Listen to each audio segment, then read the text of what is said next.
you were unable to come to STEAM night at Plymouth, we're going to do a project now that you got a kit for that came home to you, and I'll show you how to do it. We're going to be making a print. Now, a print is anything where you make some marks, you put some ink or paint on it, and then you press it against something else. Just like if you were doing a hand print, you could paint your hand and then press it down on paper.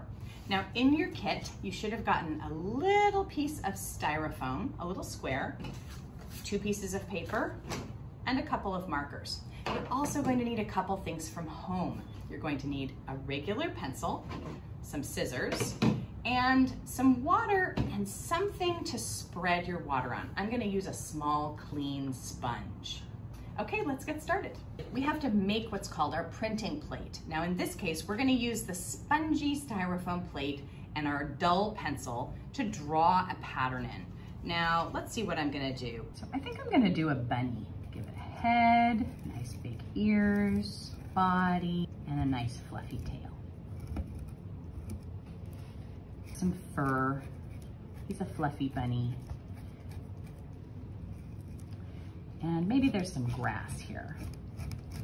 Printmaking really lends itself to small mark making.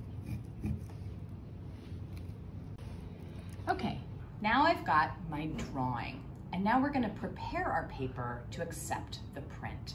So I'm gonna wet my paper. I'm gonna take my sponge.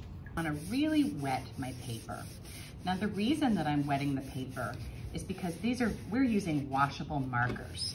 We want the washable markers to spread their ink in. So I'm gonna actually wet both sides of my paper so that it's evenly saturated with water.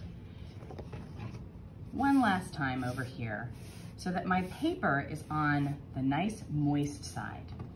Now I'm going to take my plate and I'm going to ink it with my washable marker. The best way to do that is to just color the whole thing. Now you can take your plate and we're gonna put it onto our paper. We don't wanna move it. And we're gonna press and press and press all over that plate. We want that ink to have a chance to really sink into the wet paper, and we want the water that we put on the paper to help spread that ink to give a nice soft watercolor look. When I peel that back, I have my image. My print is right there. Pretty cool. So if we wanted to say add another color, that's another fun part of what we can do. I'm gonna take my scissors and I'm actually gonna cut out my bunny. And now I can take another color and I can ink just the bunny. And if I cut right on the line, I should be able to line it up pretty well with my original print. Now I press, press, press again with my fingertips. And now when I peel it up, my bunny is green. Awesome. Thank you so much for joining me for this great project. We really look forward to seeing you through videos and in-person instruction at Plymouth.